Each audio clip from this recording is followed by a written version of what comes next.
We're not actually live. All right, we'll do that. We did that the first time. We did that before. Yeah. Feeble Neighbors, episode 3. First time with a guest. And what better guest than the friendliest neighbor of all, Mr. fucking Rodgers. That was all your fault. I just remembered. That all came from him. It did, yeah. Because for anyone who don't know, Chris is a bit of a meme master. Or Lord. Meme I graduated lord. past master. Anyway, he put my face on Mr. Rodgers, because my last name is Rodgers, I guess. Yeah. And obviously. Yeah. And then a bunch of people said, well, we know what your Halloween costume is going to be. When you sent me that picture, man, when you were going out, I was like, that's the best fucking... a meme came true. Yeah. When does that happen? That was the most perfect Halloween costume, though, man. And you're just tying up your shoe. I was just like, man, you playing that. Yeah. Out of like everything I ever did musically or whatever posted ever, that was the most viral thing I've ever done. Yeah. Well, I sent it to you, and then you made it your profile picture, and then it was like, I didn't look at my phone for like 10 minutes. I was like, what? Like, my nudes leak? Like, what the fuck happened? Andrew Rodgers updated his profile picture. Brilliant costume. Yeah. But I went to, it was Halloween, the day of. Yeah.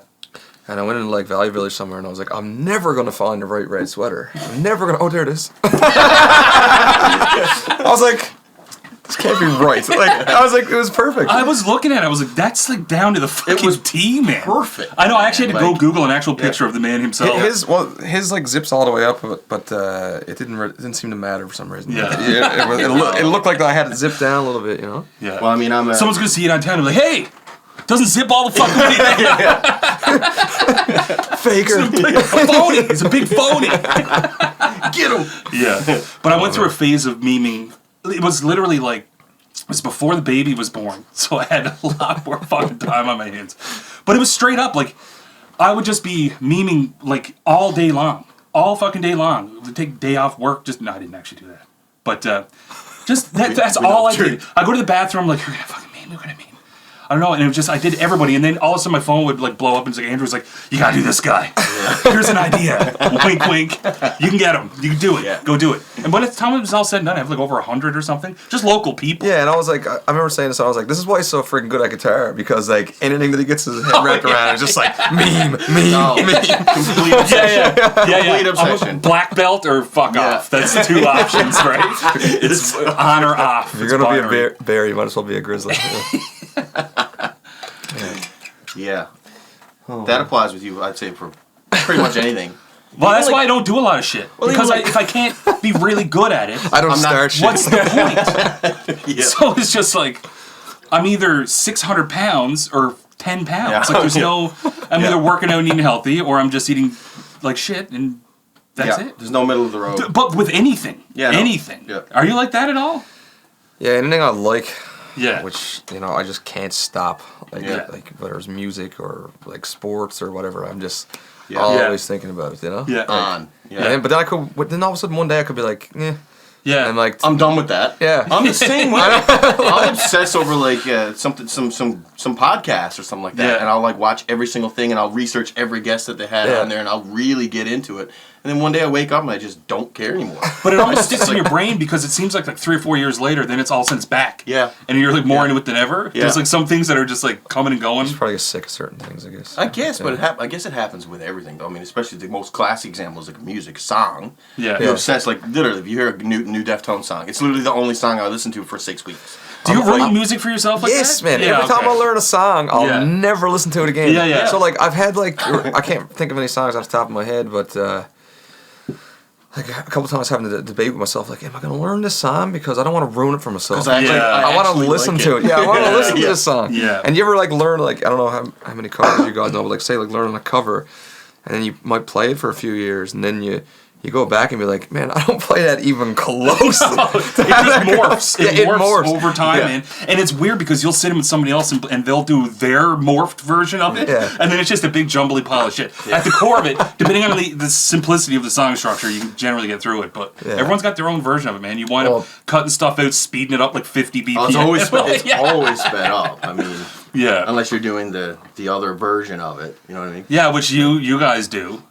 What's that like? You mean like completely pull almost it back. Rewrite a new version? Yeah, we do that. Yeah. Yeah, sometimes. Being on stage with Trooper. Yeah, that was pretty burnt. Didn't you do that twice? Yeah. Twice. Second time was with Bryan Adams too, which is super fun. Jesus. What? Yes, man. Yeah. You play with Bryan Adams? Well, I can tell. I know. You want me to just tell the story? Yeah, you might as well. Yeah. Of course. All right. Yeah. It was, So I played in a band called Fairgale for anyone that don't know, and right when we started, like we didn't have an album out, no singles recorded, no nothing, and we got in this contest to open for Trooper on the George Street main stage. So whoever won this contest, like Battle of the Band style, whoever won the contest opened for Trooper.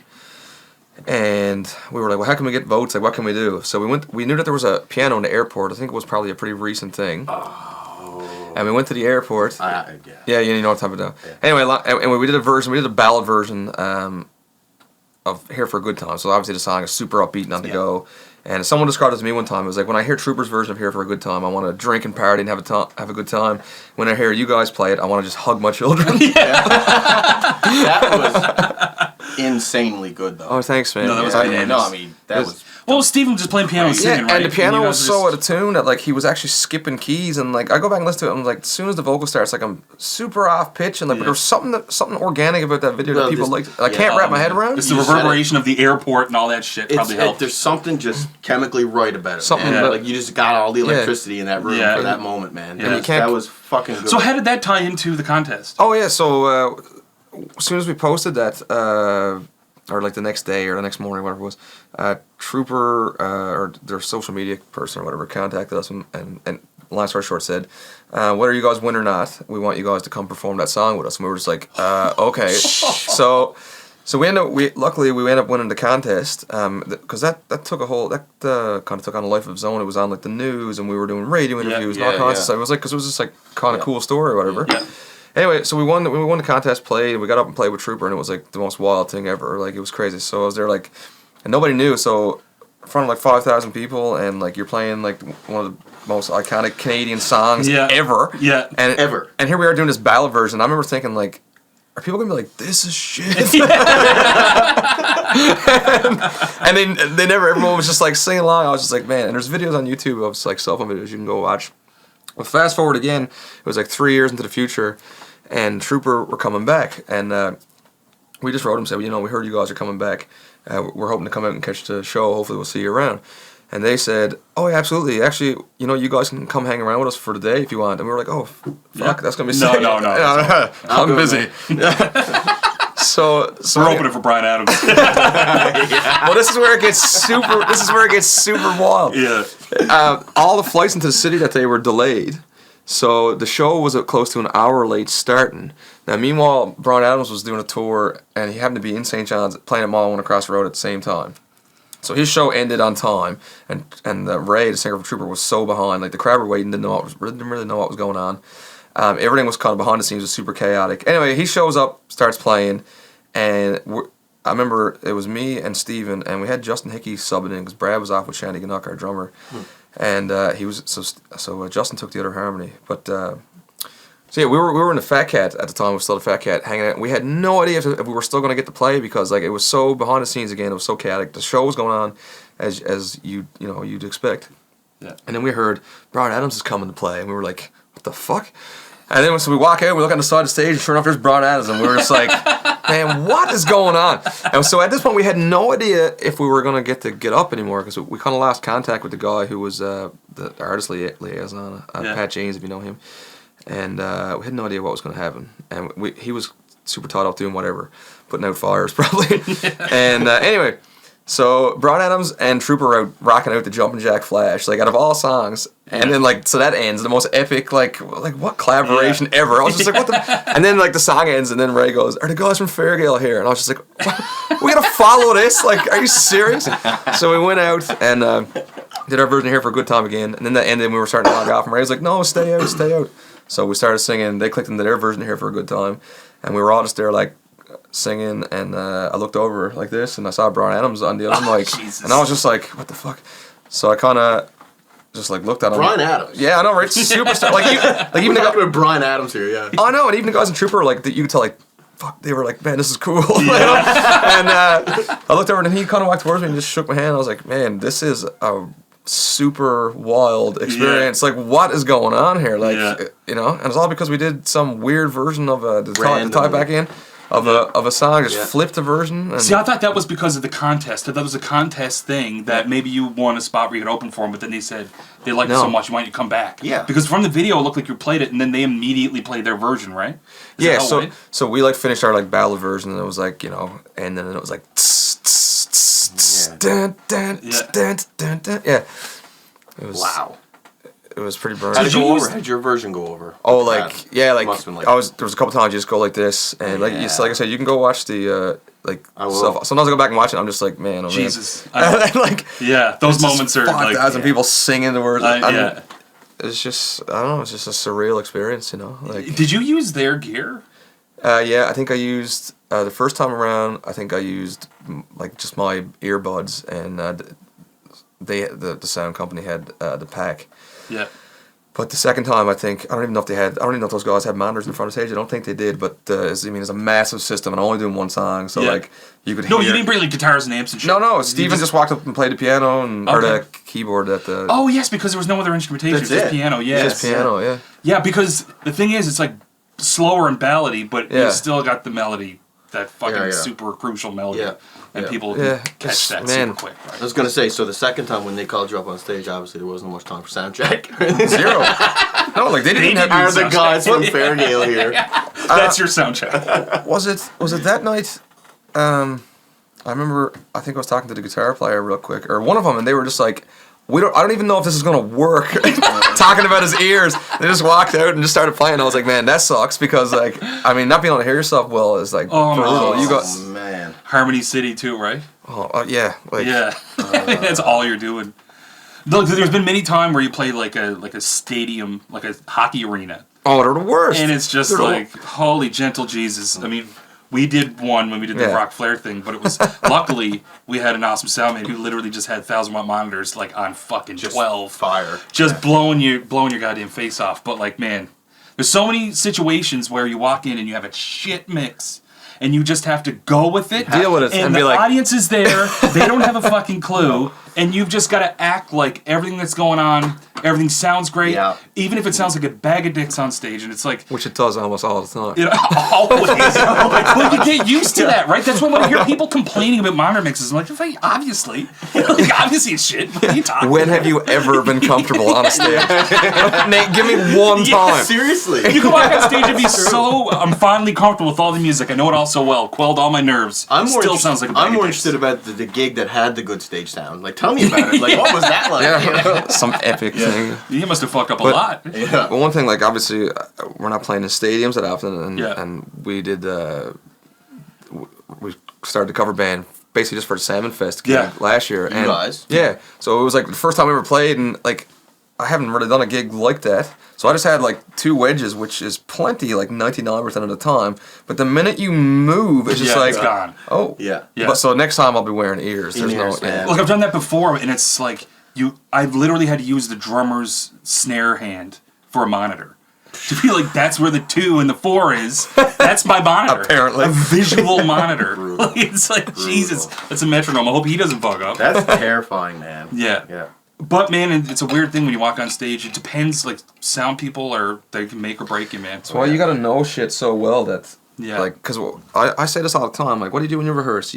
You and the band, you stand in a circle, which never fucking happens anywhere. So you're standing in a circle, looking at each other. Yeah, we know this really well. Then you get on a stage where nobody can hear shit, and you're all facing in the wrong direction. Like, how do you expect anything to go right? But that's a universal thing. We all fucking do that. Everyone does it. And you'll never learn. You know? Like, before we're getting these cues off one another and stuff, like, you know? Yeah. But before we did the Salmon Fest thing, we actually went in the garage. We were like, no, let's fuck ourselves. I brought Let's it go up. in the garage. Yeah, you said that. And we're just like, this isn't the way this is going to be. So if we're iffy at all standing in a circle, this is all going to shit. Yeah. When we're on, especially a big stage and everyone's like 20 feet apart.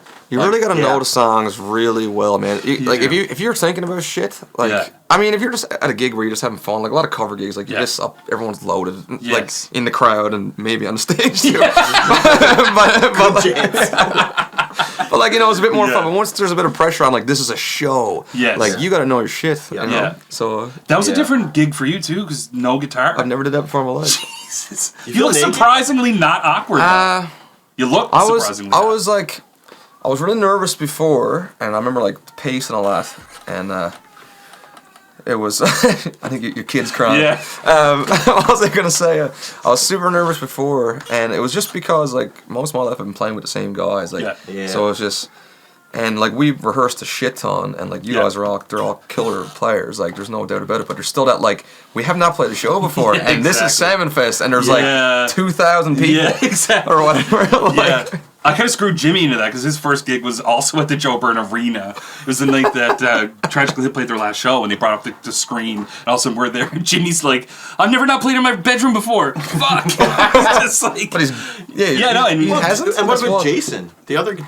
wasn't that Shepard, he was like a decade. It was his first gig in 10 years. 10 years or something. At the Salmon Festival. Yeah, and most of what he did before that was, I mean, he played with Rex Gowdy. Yeah.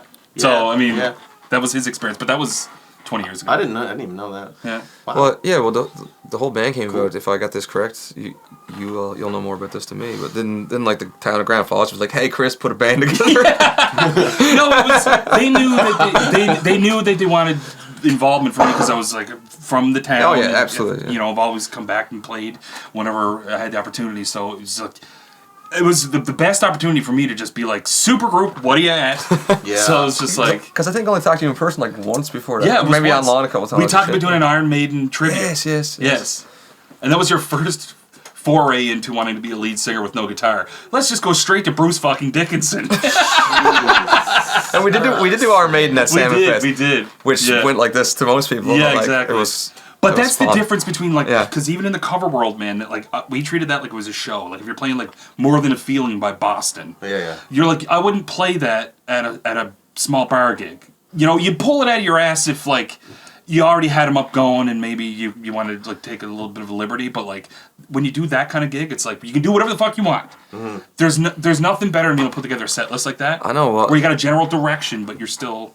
You can break out those anthemic songs. Yeah, exactly. Right? The stadium rock songs. And there was like, from a guitar standpoint, it was like probably the only band I've ever been, definitely, where it's just like, there's like no guitar parts in any song that we can't pull off. So it's just like, I just gotta sing a bunch of high shit. And like sing in tune. Yeah, exactly. And like my buddy Jason Shepard, he was just like, first time I saw him play guitar, I was like, Jesus Christ. He's just got that like 80s flair to his playing. That it's just like, he's deadly, man. you can't not have that big, dirty, wide vibrato and the 80s spank to your playing to be able to pull that off. Never, ever ask me to do that. You were like the polar opposite of the 80s spank. I guess so, yeah. Yeah.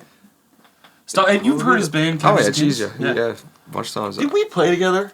I don't know if we played together, but I remember I watched you guys at the Rock House once, and I watched you guys play at Distortion once. Was it Distortion? No. No, it was the Levy, I think. Right? It was me and my buddy Gary, who plays in Fairgale. I mean, we have played there a bunch of times. Yeah. No, this was a while ago. Like when it was still the Levy. I think so. Yeah. Oh yeah, it was. Yeah. Was it? I guess. It was. No, it was the Levy, man. Yeah. It What was it after the Levy? Valhalla. Yeah. Right. Yeah.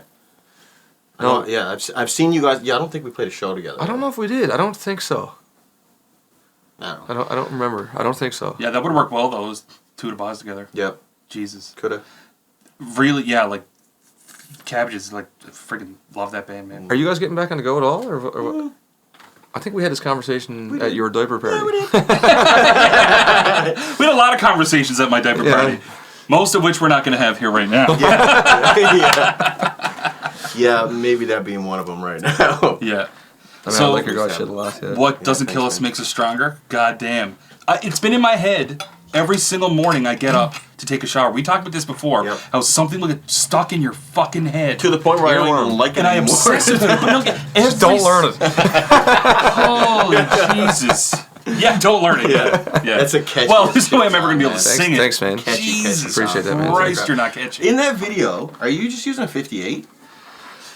Is that is that an SM58? Are you talking about the live performance? Facebook for was it CH Morning Live. That was a Beta 57.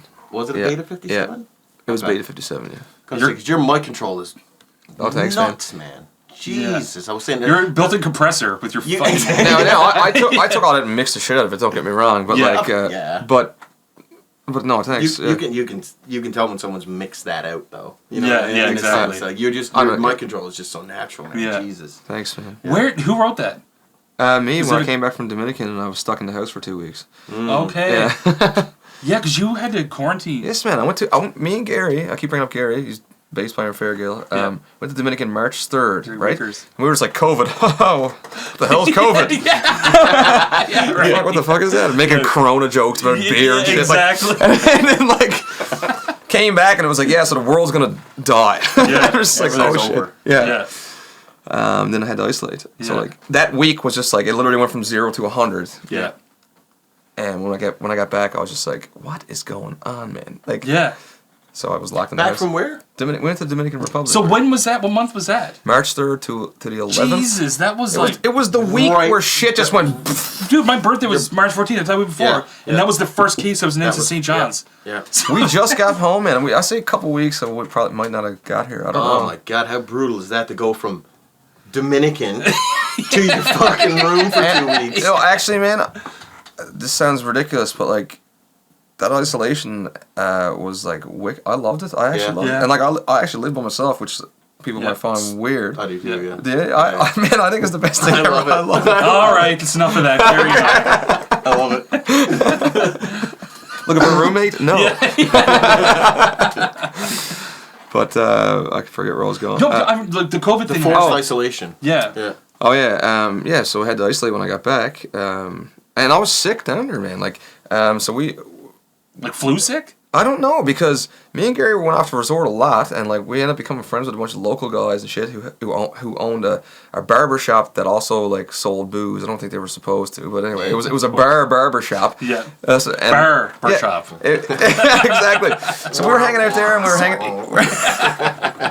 were hanging out with a bunch of those guys, and then like one of those guys got super sick, and like we didn't see him after a couple of days. The guy who owned it, and he had fever and all kinds of shit. And there was one night down there that I had like chills and like fever shit and went to sleep for like 14 hours straight. But how can I pin it on anything besides like all I did was drink and smoke cigars and smoke weed for 3 or 4 days straight? Yeah. Like exactly. I got a cough. I wonder why. You know, like, I got a bit of a tickle in me throat. Yeah, why? I haven't slept for 4 days. I think the symptoms of a hard 3 nights in your almost 30s is worse than COVID. God. It must be. Well, it's gonna feel pretty flu-like, I would imagine, right? I came back with a cough and shit though. I mean, I don't know. Everyone thinks they probably had it, but I like to get tested for the antibodies or whatever it is that they do to see if I had it. Because they can check and see if you had it way after. I think because your body would have had to build up the immunity, right? Yeah. Yeah. You could have brought it to Newfoundland. You could be admitting to your responsibility. Right now. Maybe. Yeah. Gotcha. That's actually why we brought you here today. Yeah. But anyway, then I had to isolate for 14 days. So you wrote that song just on acoustic? Yeah, I wrote a couple tunes. Another one was that one, Jenny, that's not released yet. You had a meme about that too. I did. So that one's not released yet, but we got a good response from that tune. What's it called? It's called Jenny. It's a classic rock song. Yeah. But it is such a classic rock song, but it like doesn't. It works. I don't know why. I don't know what it is about that song, man. It's weird. God damn, does it ever catch And I you? wanted to write a song that I was thinking about it forever up until that point. I was like, I want to write a song that's like with a bit of an arrangement that's not that common anymore. So that song goes chorus, verse. Starts chorus? Yeah, it goes chorus, verse, chorus, bridge, chorus. There's no. Get the fuck out of here. There's no second verse. Like. So you say chorus, verse, like chorus, bridge, chorus over. Yeah. So it's tons. Or like double. One more time. Chorus. Yeah. Yeah. Verse. I thought you were going to say bridge. No. I don't even know if that's possible. Is it? It can be whatever you want. It goes. Yeah, it's like chorus, verse, chorus, bridge, chorus. I'm trying to think of another song that does that. Bridge, chorus. There's a couple. There's tons. But There's they're mostly like from back in the day. Yeah. I'm thinking Fleetwood Mac type. Yeah. There's not a lot of tunes around that start with the chorus anymore. One I can think of. Or just think of songs that only have one verse. Yeah, it's not that common. Most people will introduce the chorus idea as the intro. Intro. They don't give you the full Exactly. vocal melody and everything. A couple. It's just like, one in modern times, I guess I can think of is "I see you driving around town with the girl." yes. Yeah. And it literally opens with the chorus. Yeah. And I'm Jeez, you hauled that out of your what you're ass. talking about. another one I can think of. You know, the song "Fuck You" by CeeLo Green. Fuck you. Oh yeah, okay. I don't think I did a very good job of. Yeah. Another one from like a country song from the '90s is "I'm in a hurry to get things done." Yeah. Yeah. Alabama? Yeah. Ooh, I just felt Alabama? Yeah. Alabama. It's a Yeah. damn good song. I felt Talking about harmonies. I literally just felt like I was loaded downtown just hearing you sing those first. Because there's some. There's not a lot. pinnacle St. John's downtown cover songs.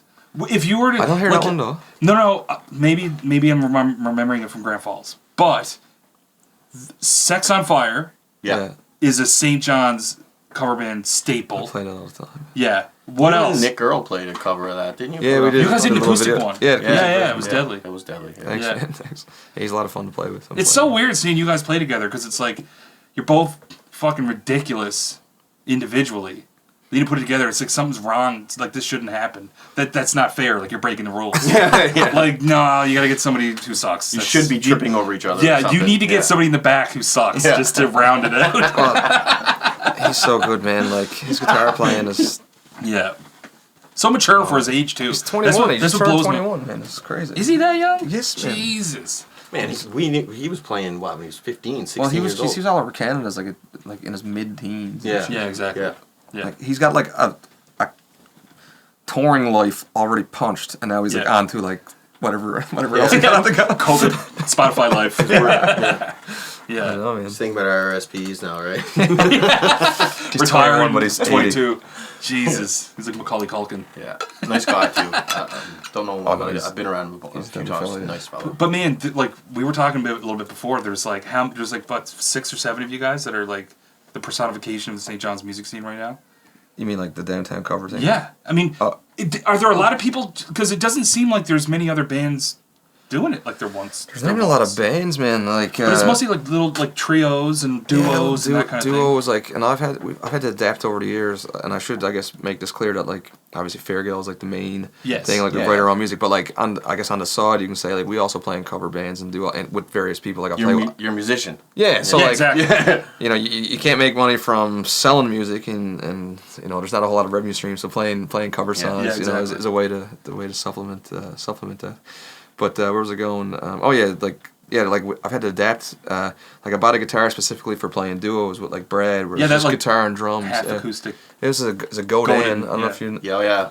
They're so good, man. Yeah. It's so dorky, but I it's haven't like, seen it, but is it a smaller guitar? No, it's almost like a Les Paul shape, like sort of. But it's an acoustic body. Yeah. So the way it works is it has 3 outputs, right? So I run an amp, normally a Blues Junior, just anything to give it electric sense. So, and I'm just rolling the knob all the time, like, so like if you play like something like Fall Out Boy or something, like I'll jack that. If I play acoustic tune, I'll roll it off. And it has like 6 individual piezo pickups. So like instead of having one strip in the bridge, it has 1 for each string. And the reason for that is it enables you to have an acoustic sound, but it also there's a MIDI or guitar synth out, so you can actually record the guitar and play like piano parts or whatever, or like synth parts.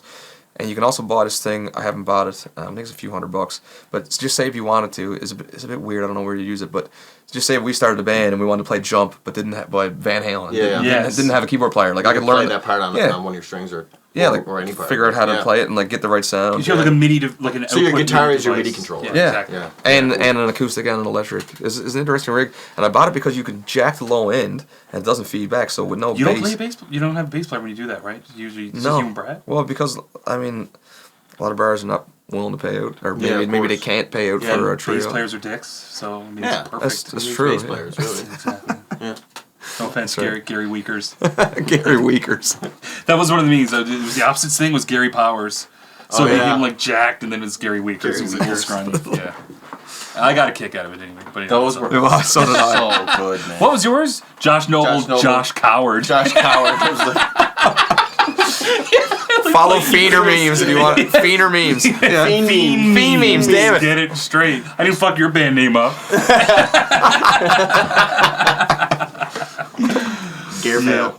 Gare. So are you guys putting together an album or what? Yeah, we are. So this new tune, that's a single for the new album. Yeah, and I can't remember if I even answered any. You guys asked me something about that earlier, and I would think I went off on a tangent and started talking about playing downtown or something. I don't want this to be like a fucking shitty. Let's interview Andrew. No, I don't We're talking about moose hunting soon. Yeah. I was actually gonna bring that up, but I was gonna say you said you got a license for 2 moose, 2 meese. It's not legal. No, not you, not you, like you and someone else. I was like, I'm coming up for something. Yeah. I got to stock up. Yeah, no. I got my moose license this year, but I couldn't shoot it. I couldn't do it. Didn't have the heart. Is that what happened? Yeah. I've never been moose hunting. I'm a bayman, but I feel like I've been robbed of some, pure bayman experience. Some rites of passage. Yeah, but like I know what you I mean. always grew up around hunting and all that stuff. Like we talked about it in the first podcast. Like we did all of that stuff growing up because like Dad was a wildlife officer and all that shit. But like the older I got, man, started getting dogs, and then I couldn't make the separation. Yeah, like, I know what you mean. Hold up a gun, pointing at something, and I can't make the mental separation anymore. I don't have like an FAC or nothing. Like when I was a teenager, I used to snare rabbits, which is about as cruel of a thing. Me When you too. get them and they're alive, and you gotta fucking chop them across the back of the neck. Yeah, exactly. But like I would never do that now. No. Neither would No. we, and I used to do it too. And like, now I've had cats, right? Like Too close. No. But I've come to I come to terms with like you can go to the store and buy a steak, which is this thing that's just injected full of shit, and like it's just I would shoot a moose only because it's sort of a necessity, and I would rather eat that animal that's actually living wild, and you know what it is, coming from a clean source, Yeah. Just for straight up like health ethics. Exactly. Just ethical reasons for sure. I don't buy man. beef, man. I don't buy it. No. No, I mean literally the food industry is one of the most cruel fucking industries on the go, man. It's a factory, right? Yeah, well it is. What? I thought they just used magic powers to turn the whole cow into like Oh god. little packages. I want to rewind for a second. Yeah. Rewind. Yeah. No. We'll get back to moose. I don't want to talk about hanging rabbits, man. That's No, it's ridiculous. It's actually ridiculous. But you were talking about. I want to go back to the gear thing. Yeah. You're talking about like this new. Me and Chris were having a conversation the other day about how so many musicians who are active musicians in the scene are so interested in gear. Like, hey, check out this new pedal. Check out my pedal board. Check out blah blah blah blah. I don't know, like if we're an anomaly in that sense, but I just have no interest in gear. If I like, for me, it's tools of the trade. if it works, it sounds good, cool. I need a good hammer. I got one. Okay. That's what I mean. Exactly. That's what I mean. But I'm not the guy who literally collects fucking Les Pauls. No. Or that kind of thing. Or like check out my setup on my pedal board. I'm like, okay, play something. Like, Yeah, exactly. No, Yeah. I'm like I definitely like gear and it's fun, but like. And I actually bought an octave pedal recently, which is cool. I have an octave pedal. That's the only pedal you talk about. Yeah. See Chris Kiersey's. Oh, is it? Shit. I won't tell him. But it's a good thing we're not on the internet right now. Here's our new 4-minute episode with Andrew. We had to cut all the rest of it out because we're fucking idiots. But gear, like it interests me, but like I don't spend much time researching it. No. I do have a bunch of electric guitars. I do. Yeah. Just because sometimes you go into the store and you're like, this is cool, gotta have it. Yeah. I absolutely like relate to that. I mean, you, once I want something, that's it. I'm getting it. Yeah. And I will find a way to get it if I can by any means. But like when it comes to like I've had friends who will like send me a message with, hey, what do you think? Should I get this pedal? I'm like, oh, what does it sound like? Yeah, exactly. I don't know what else to say. Like I don't know. But it's like, a funny thing because I can see where it comes from because like if you have to start from somewhere, you don't just go buy 15 pedals and then try to figure it out. Yeah. You start off at your tube screamer and your which I still use. Yeah. All my pedals are shit, but anyway. Yeah, exactly. Well, I have like a boilerplate shit pedal board. Yeah. But I understand when I look at it, I know exactly what everything does. So I can understand like if I was playing a gig regularly that required extra sounds, I know I could add them on over time. Mm-hmm. Then I can kind of see where that comes from. Yep. But I just haven't been in a situation where I've had to utilize shitloads of different effects. No. You just put it perfectly though. It's just straight up utility. Yeah. What do I need for this right now? I need this. Okay, this one's pretty good. Cool. Now that's done, and I just don't care anymore. Yeah, exactly. I'm just over it. I don't. But I'm not one of those guys who sits down for 10 minutes between every song and it's like, well, no, I gotta fucking dial the gain back on this and turn the verb up on this. Yeah. I'm always dicking with it, like, because I can never seem to get it exactly where I want it to be. Yeah, exactly. Because it just sounds bad. Like I use, I have two delay pedals on my board. I only use one of them really. One's like a slapback, I use it for slapback, but I don't use slapback. So yeah, exactly. So, it's just like Folsom Prison all night long. It sounds cool, but I'm supposed to have this. Yeah, I guess. And like a shitty Boss Overdrive, the yellow one. I don't even know what it's called. Oh, See, already I don't know what it's called. Yeah, like OD3. Or something like that. Yeah, it's just like it's actually shit. Yeah. But like it somehow still works. Yeah. Only because I don't care enough to go buy something better. Yeah, exactly. And I use a tube screamer. Yeah. And me too. I use those for what do I use for boost? I actually got You know those AB boxes, I guess they're called? Like Yeah. if you want to run like 2 guitars or something. Yeah, you split the But you can also use it as a boost. Okay, So I yeah. use that as like a clean boost, or I guess you can call it. And Yeah. I like playing with compression though. Like I got a carbon or a diamond compressor. You know what I'm talking about? Yeah. It's really good, but that's I like don't in know and out, I've in and never out. used. I've never used compression now. Oh man, With I a telly, actually love it. like I love it. with a telly, I found it was pretty friggin' because I did like a few country gigs with It's Justin actually Martin. easier to play. Oh, it is 100% because Yeah. you can actually like the notes that would normally fall away from you are all of a sudden coming through like with ease. Yeah, Sustain, like it's just big time. But literally, I sold my amp and my XFX like at the beginning of COVID because like I wasn't doing any gigs. I knew that I would invest in an amp soon, so I still have all my pedals. But fucking plugins, man, like plugins now, like just like to download VSTs for your recording software, are getting so fucking crazy, man. It's bananas. Like I recorded that EP and was just like. Nothing. It was just guitar into my little preamp and way to go. And it's just That's like nuts, production man. now. And this, and the But production now in general is is so much fucking easier than it was even 10 Oh, years ago, well, man. it's just so much easier. Like I've been recording demos, and not too long ago I did mic up my amp, and I was like, man, that does sound pretty goddamn good. Yeah. But like we didn't use an amp on the tune we just put out. What Doesn't Kill Us. What was that? That's just Logic amp. stock plugins, man. Okay. It sounded really organic though. It did sound like something mic'd up. Yeah, your guitar sounded great. Yeah. And I'm talking about the What do you say, your guitar? Well, both, The other- both, The other both guy of was those. shit. What's that? Oh, Joking, Steven, your tone's great. Tone's big. yeah, we didn't use amps for the actual official recording either. Just Jesus. The guitars do sound really Thanks, man. good on that recording, man. Yeah. But that's what happens when you get a band where everybody in the band could start their own band. Yeah. You know? That's what Fairgale is to me. And it's another true. example of something that pisses me off. It's not fair. Somebody not has to fair, leave. Yeah. Spread it out. Just you're fucking spread too thick, if that's a term. Yeah. You know? Just Jesus Christ. I guess there's 3 individual artists, and like Gary's not a singer, but Yeah. Brad is like in the traditional world of all things. Yeah. As a solo artist and a drummer for the biggest band in Newfoundland. Yeah. And Stephen has a solo album out. He kind of finished it as we were forming Fairgale. Did you just call Fairgale the biggest band in Newfoundland? No, Jesus Christ. Okay, I thought you were actually... I just tried to make you sound like a dick. He plays drums for the biggest band in Newfoundland and the 47th biggest band in Newfoundland.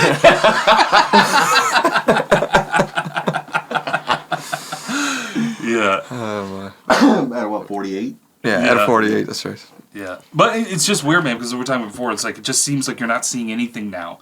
As far like, are there people coming out when you guys are doing shows? Like, how many people do you see in a run of a night? We did, so Fairgale did, I don't know if you guys are familiar with that Rocktober thing that was on the go. Yeah. Bud Light did. And we played the Black Sheep, and we had, like, it was a full house. I mean, it's the first time we played in a while. But So what is Full House? like, whatever the capacity was, I don't know what, I'm going to guess, Whatever like, the- 80. I don't know. Yeah, Like, whatever. whatever it was. Like... Yeah. That's good though, man. One thing about half capacity is like almost every show you can announce is sold out. Yeah. 6 people. Exactly. This pandemic's great for my ego. That's right. That's right. You got the COVID ego. COVID ego. Yeah, it must be so hard for bar owners, man, to like keep fucking control of all this shit. Just especially dealing with drunk people and. Man. What about before though? Before this pandemic thing was, I've been pretty checked out for a while since like the Cabbages thing. I was kind of like pulled away from music scene, that sort of thing. But before that, pre-March, is it just me? And I guess like I said, I've been checked out. But what was on? Was music scene still as kicking as it was prior to? Because from what I gather and from what I've heard through the grapevine, there just wasn't as much of a rock scene going on. Yeah, I mean.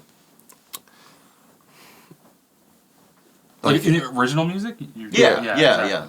I mean, there's stuff on the go, but like the only venues that are really that I really attended at all were like I guess the Rock House. We're still doing stuff like events here and there, and the Black Sheep will be doing some stuff. I mean, I was pretty busy. I didn't go to a lot of shows pre-COVID there for a bit because I was playing so much. Always playing. Yeah. I actually scaled back a bit because it was just too much. Man, you come for rehearsal and be like, I just came from a gig, gotta get to another gig. I'm gotta rehearse in between gigs. I'm like, Jesus, man. Wow. Well, I don't know if that scenario actually happened, but pretty close. It was pretty close. There wasn't a gig before the rehearsal. There was a gig after. Every time. No, man, when COVID hit, like I just like sat on the couch for a couple of days and I was just like, And then you realize... This is what people do? This is fucking wicked. Well, you called me in the middle... No appreciation for it, man. You called me in the middle of the day and you were like, I can just hit record on Facebook Live and just fuck around on my guitar and people will give me money? What? Yeah. And I was like, yeah, no, and that was a huge thing for a while. I remember I told you on the phone, Tom, you died laughing. I said, all I ever wanted to do was stay the fuck home. That's what you said. This is all I ever wanted to do. I can finally do it. God bless COVID-19. Yeah. Best thing ever happened. Wow. Jesus, well, you can't joke about it. Jesus. What are you going to do? As we're getting ready for fucking round 2 here. That's right. Yeah, right? Yeah. Jesus, the Silver linings, man. What? Silver linings. Yeah. Take what you can from, what you're given. Yeah. Kind of worked out for me because, like, having the baby. Mm-hmm. And I was like, oh, now there's a pandemic, so there's no expectation for me to be playing all the time. Yeah. So now I don't have to feel like, now I can just, like, do it without the guilt I put on myself that I could be out doing shit. Yeah. So it's like a good period of downtime now, especially where he's, like, super young. But, yeah, definitely want to get back at it. Teaching online and stuff is... You doing a lot of that? Yeah, well, I'm just getting it back on the go now. Okay. Something I haven't done in a while, but like not like Skype lessons.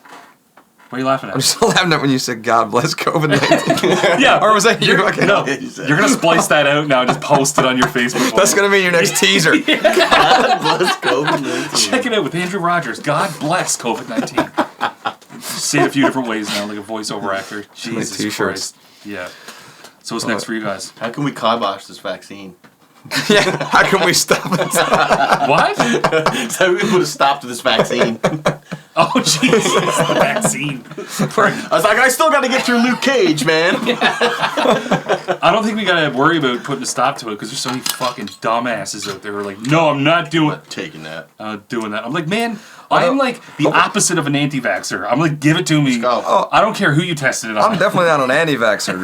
That's 1,000,000% true, but I wouldn't mind watching a couple people take it.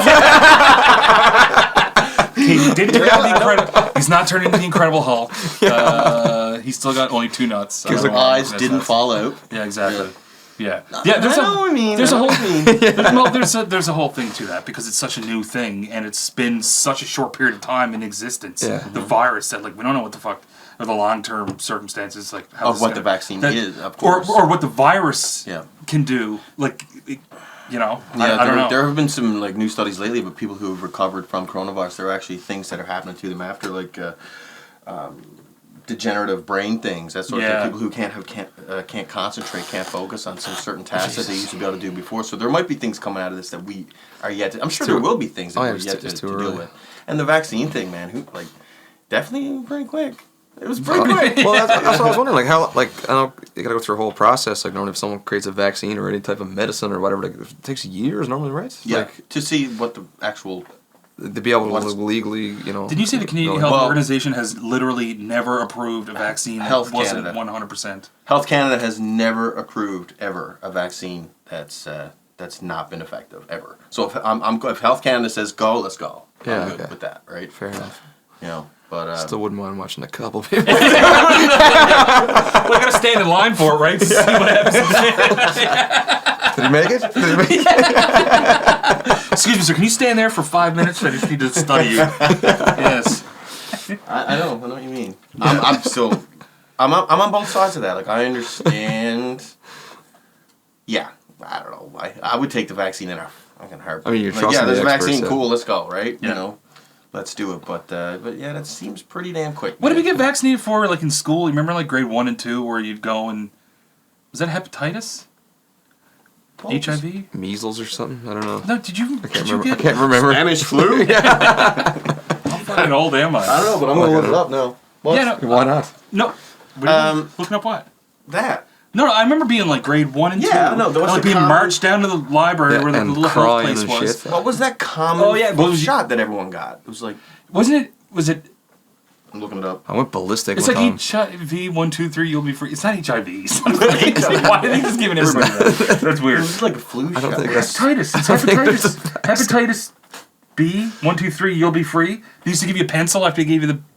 Man, hepatitis 1, 2, 3, you'll be free. When I was in grade 1 or grade kindergarten, I think it was, I don't know, one of those, like, they had to call my mom into the school because I was just going ape shit. I didn't want to get the needle. Oh, man. I remember it was like, she pinned me down, or like, not pinned me down, but held my arm, something like this. Like, obviously she was stronger than me at that point. Yeah. So I was like this. Let's try it now. And that's right. Come on, mother. No, but there was like a chair with a bunch of finger puppets. If you got your needle, you get a finger. Oh, yeah, you get finger puppets. So all I had free was my feet. I just went, boom! Like, I just drove the thing of finger puppets on the ground. You bastard. Those are for everybody. I'm taking that as much as I can. I used to be like that, man. Like, if I woke up in the middle of the night and I had to puke, like, my brother was always so quiet. If he had to, like, throw up in the middle of the night, he'd just wake up, quietly go to the bathroom, throw up quietly, and then go back to his bed. If I had to throw up, I was going down the hall banging on every I'm going to throw up! It was like a traumatic event for everyone, not just me. And then I would go in and just scream into the toilet. Throwing up! But I could never do anything. Like, I remember when I got my adenoids and my tonsils out, they had to strap me down to the gurney with like a leather strap because I was fucking just going bananas. They're terrified. And when I went in to get my adenoids and tonsils out, the first time when I was like 4 years old. First time? I got my adenoids out twice because they grew back. But anyway, I went in to get my tonsils. No, this was the second time. I was like 10, 11, so I knew what was going on, so I was terrified. And they finally calmed me down before going into the OR, and then the fucking doctor comes out. He just looks at me, he's like, "Oh, you're the little boy here for the head transplant." Joking? So you can only fucking imagine what happened at that Wrong point. kid is joking. Right? And I remember why would you joke about that with anyone? That's what I mean. Like, there's no sensitivity training. It's only like the mid-90s, bro. Like, read the room, doc. Yeah, like, exactly. Yeah, I'm just like, you can tell. Every blood vessel in my entire head is broken from crying. All right, so vaccines. You said Sorry. hepatitis, right? Hepatitis B is a common one. That's the one. 1, 2, 3. Yeah, Number 3. measles, 1 point for you. measles, mumps, rubella. That's one for me. Varicella, chickenpox. Yeah. What'd you have in school? TB or something? You're like 70 years old. Yeah, Spanish flu, man. No, I guess it was hepatitis B though. Yeah. Yeah. All right, had to look that up. So what is hepatitis B? Infection of the liver. C is the one that you get from people, right? Like, and am I getting? Yeah. Well, C. hepatitis just means inflamed liver, but then there's like A, B, and C. But I have that all the time. So does that mean? Is that like we talked about going to? Is C the one that you get from like dirty needles and shit? I think. I think so. Hepatitis. I can't remember, but I don't know. But anyway, we're vaccinated, so we're fine. Yeah. So bring it on. But you know, gotta not look from it up. C. What are you looking up now? Hepatitis A, B, C, D, E. Well, all cause liver diseases, as you said.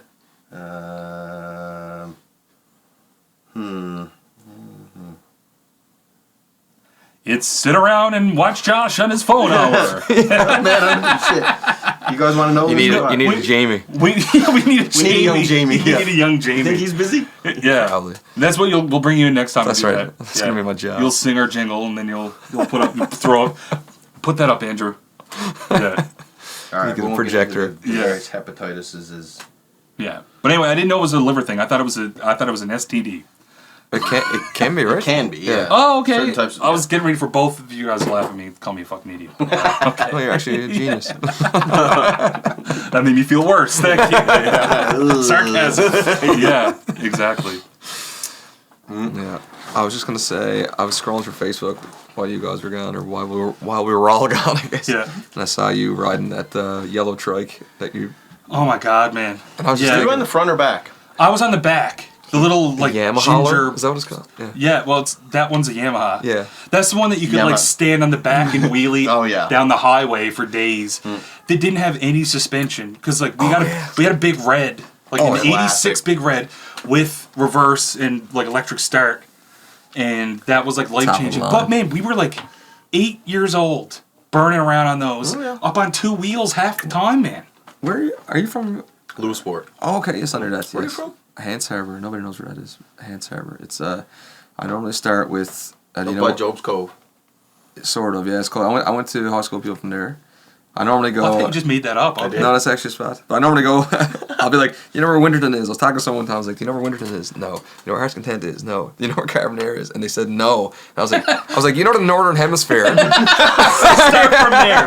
start from there. That's like me when I'm trying to get directions downtown. I'm like, because I have no reference of downtown, and it's just like, do you know where like this brewery is? I'm like, nope. Do you know where this bar is? Nope. Do you know where this store is? Nope. I know where Signal Hill is. I know where Cabot Tower is. Let's start from there. Delta, Signal Hill. Work our way down the hill. Bunch of shit in the middle. I'll park up there and I'll walk down. And you tell me when I'm hot or cold. Yeah. But pretty tangled to get around though. Jeez. So you're in a podcast? I'm in a podcast. You're currently in a podcast. I'm here. Yeah. Podcastception. But you're into... Oh, into podcasts, yes. Like the old JRE. I watch Joe Rogan all the time. And another one I watch a lot is, or not watch a lot, but listen to a lot, is The Ongoing History of New Music with Alan Cross. Oh, okay, I heard about that, yeah. I've never heard that one. That was wicked too. And they're all like 20 minutes to a half hour or so. And it's like just super, super interesting stuff. Does he gets guests in, right? Like musicians? No, it's just like, it's all just like super nerdy music shit that like, it's just, I don't know. Like, they're getting into the nitty gritty of like songwriting and stuff. It could be everything. It could be everything from Alan Cross. Alan Cross. Yeah. It could be like anything from like the story of Billy Talent to like, where are they now? To like, well, like one thing I find is like when I watch podcasts, specifically like Joe Rogan, but like the offshoot of that is like I always love comedians. Yeah, Like I just love listening to comedians talk. Like Bill Burr and Joe Rogan is like my favorite fucking conversation. Oh my god, of all time. they're such a good duo, man. Yeah, like, but it's for like conversation. Yeah, for sure. And then I'll just go down the rabbit hole of just watching. Like Bill Burr's got a podcast, which is just him sat down with a microphone, no guest. Yeah, he just shoots the shit by himself for like an hour. That would drive me crazy. I mean, being him. But like he's got to come up with enough to talk about. But like there's moments throughout where he's just like. Anyway. Yeah. So and I'm still like, so what? Yeah, keep going. Yeah. Like I love it. Yeah. But like I want to try. Like since COVID, it's made me think a lot more about like other shit that I want to try before I die, and why not do comedy? Why? Yeah, because I want to try. But you're hilarious. Stand-up. I want to try stand up. You have to try stand up. It's all kind of leading in that direction. I mean, the fiend memes, like the stupid shit. I know how much work goes into comedy. I don't know because I've never done it, but I appreciate how much work goes into it. Yeah. So I'm not going to say like I'm going to go be a fucking stand-up comedian and watch me do it, but I would sincerely like to try. You should. You should. I bet you anyone, and you know him well enough. We know you well. You should try. You're one of the funniest people I've ever met. Yeah. Like it's just a matter of being able to transition that into standing on stage by yourself, telling a bunch of shit you made up. Yes. Like, which could be a challenge, I guess. But the thing about St. John's is now, like, over the last like 5 or so years, maybe longer, like there's actually like a comedy scene, and there's like open mics and shit now. Yeah. Like, a lot of people that I know who just went and tried it, and now they're doing it all the time. And it's like, there's a lot of people who tried and realize it's not for them. I know a lot of people who've gone to open mics and done it 3 or 4 times and then kind of stopped. But like, there's such an art form to that, man. And it's something I think about. It's like I spent so much time on music. Mm-hmm. I never kind of undermined that they've done that same amount of work, if not more, just over here. Yep. Exactly. So that's why I never discredit. That's why I can never say selfishly that I'm just going to go do it. No, of course not. But it's like, like we talked about before, that's why I don't try a lot of different shit, because I know how much work it takes. Yeah. You know what I mean? And you don't want to half-ass it. And I don't want to half-ass it. And you understand when you get to a point, but obviously it's going to take time. Obviously it's going to take work. But if you don't do it, what are you going to do? Be like fucking 60 and be like, well, I never tried. It's something He became a stand-up when he was 65 years old. Yeah. He died when he was 70. He died on stage. Of nervousness from trying stand-up comedy. Yeah. No, but I said it to you a bunch of times. You got to try it. Oh, yeah. I think you should. You've got enough material now to go up and do it. Do you actually? You're already writing, aren't you? I got stuff, yeah. You definitely. I've got, like, it's weird because, like, I always treat, like, Facebook statuses as, like, that little creative outlet. Yes. Like, I'll think of something, and I'll sit there, and I always try to, like, structure it in a way. I'm like, are they getting the context? Like, I guess you're better at it. What's that? I do it sometimes, but you're better at it. Yeah. No, yours are good. I can't think of any that I did now recently. Yeah, me neither. I don't do shit on social media. You don't do anything. I do nothing. That's the only thing I post is something, like, stupid. Like, I would never, like, post some like political opinion or some shit. Like, God no. Fuck no. The divisiveness of that, especially this day and age, it's like Jesus. Yeah, you want to like cut your friend group in half. Like, I just don't even want to talk. That's necessary. Yeah. Well, we every time we've talked about it, it's been from a observational standpoint. Yeah, no, that's kind of where it appears that this is what's going on, and I never fucking agree with anything, but it seems like that's the only way you can talk about it, because it's like, yeah. But even now we're like, yep. Yeah. Anyway, back to something safe. Yeah, exactly. Back to nerdy guitar. You should try it, man. We were talking about try it. doing like some skits or something. Well, with Feeble Neighbors. Oh man, I would love to do that. Oh man, you would? Yeah. We should get you in on it, man. I don't like. I've never done anything like that before in my life ever. But just think about a hilarious situation, and think about because I remember when Louis C.K. did his show. His show was based around his stand-up. So I remember watching his stand-up. Yep. So it was all a joke in his head, but then seeing it acted out by people. It almost made it weird seeing it the other way around because I already knew about the story and now I'm seeing them just like switching places. And I'm always That's thinking such a about brilliant concept. Oh man, like Seinfeld. Yeah, like basically. Seinfeld. Yes. Yeah. Like that's his stand-up. But would you do it like just short like skits? Almost like a what is that called? A fucking show like Mad TV or something. Yeah, something like that. What's that called? Anyway, it doesn't matter. But yeah, skits? that stuff. Skits. Yeah, I guess. Yeah, what's the name of that? Like type the Chappelle show type. There's like a name on that type of humor or type of comedy. Sketch comedy. Yeah, there sketch you go. comedy. Jesus, that's what I was looking for. Yeah, because I watch like SNL sometimes, like some of those like fucking skits that have just gone on forever. Yeah. And watch those, and like the bars are in the back, and you can tell it's just a bunch of fucking comedians having a laugh, and like they're laughing through the dialogue, and it's still funny. And I'm like, I want to do that with my friends. Exactly. You know? Yeah. The one where Chris Farley's doing the van I down was by the just, lake. I mean, it's just classic. Fixing his pants. That's so classic, man. Yeah. You know. Yeah. And Stewart. But we talked about like this is like Feeble Neighbors podcast, but I don't know, man. This is gonna be Feeble Neighbors podcast. This is gonna be just Feeble Neighbors, whatever the fuck, you know. Circle jerk. Could turn into. Yeah, I'm not coming over for that one. Well, we needed a fourth person. You said circle. That's right. Yeah. This is a triangle. We'd have to move rooms. Yeah. Yeah. But yeah, we were talking about like possibly doing some skits and shit like that. But it's like it's just nice to have a platform that can be opened up to other things. Because I've done parodies, music parodies, and I remember I did like 2 or 3 in a row like 5 or 6 years ago, and I was on MTV. Yeah. Like literally, like 2 days after I put out the second one, and they were like, one was it? "He's the Weird Al of Newfoundland," and I'm like, "I'm okay." Man, with I that. fucking loved, or still do. When I was a kid, like some of my first, man, I play Under the Bridge by the Chili Peppers, and to this day, I'm afraid I'm gonna go. Sometimes I feel like I need a vacation. Like every time I play that song, I'm just like, don't do it, don't do it, don't do it, don't do it. And then I'm like, wait, is that the actual lyrics? Like what? Like I can't. You know. I know. You know what I'm talking about, dude. like, that happened with me with Crazy Train because we did Crazy Trike, which was just a bit fucked up. Like all our parodies wound up being about just being a piece of shit. Yeah. But like Crazy Trike, it was like shit faced. And that's what we're at. $2 drinks at Jimmy Jack's. But it's like the whole song is just morbidly fucking horrible shit of just Newfoundland scumbags getting What drunk. was the NTV But I one? play that shit live. That was the Enter Newfoundland. Enter one. Newfoundland. Enter Newfoundland. So it's 12 land. Yeah. I don't think I heard that one. No, You did that not? one, that one, 12. that's got like 250,000 12, fucking hits yeah. on Facebook and shit. Yeah. Man, I think my favorite one is the Jim Carrey one. Man, I fucking love Jim Carrey too. Yeah. The Jim Carrey scream metal. Okay, so he's a huge metal fan. Jim Carrey is a huge fucking Yeah, metal because he's head. like in Ace Ventura. Is it Cannibal Cannibal Corpse Corpse. or something? Yeah, And he's Cannibal like, Corpse. he comes in But he headbanging. actually, Yeah. I love in that movie where Those he are just my walks favorite in movies. and dude just windmilling. He's like, Yeah. "Hi, I'm looking for Hank." Thank you. And he never says anything. Man, I watched Ace Ventura so many times, and it was only in the last year or so. I used to watch a lot as a kid. I only just caught the joke that when he's going down in the tank where the dolphin was, Yeah. and he goes, "If I'm not back in 5 minutes, just wait wait longer." longer. And I watched that about 50 times before I caught that for some reason. And I was like, that's the funniest thing ever. It's right? weird because all those 90s movies, man, like they were like adult movies, but we were kids watching them. Yep. So we missed so many fucking references. Yep. Like I watch Ace Ventura now, it's the and best. I can So recite good. every line So of both good. of them. Every line of both of them Yep. from beginning to fucking end. So good. Did so you were a huge fan of that too? I'm a huge Jim Carrey fan. Me too. I fucking love love Jim Jim Carrey. Carrey. Like so Yeah. much. On Comedians in Cars, I heard you guys talking about this. Yeah. When he comes over the wall. When he climbs over the I was like, gate. yeah. Was the door broken? No. He just climbed up over it. Anyway. Yeah. Like, Oh my God. He's such a But we were talking about the fact that like even in his serious roles, man, He's fucking dead. he sells everything, man. He does because he's an elastic human being. Yeah.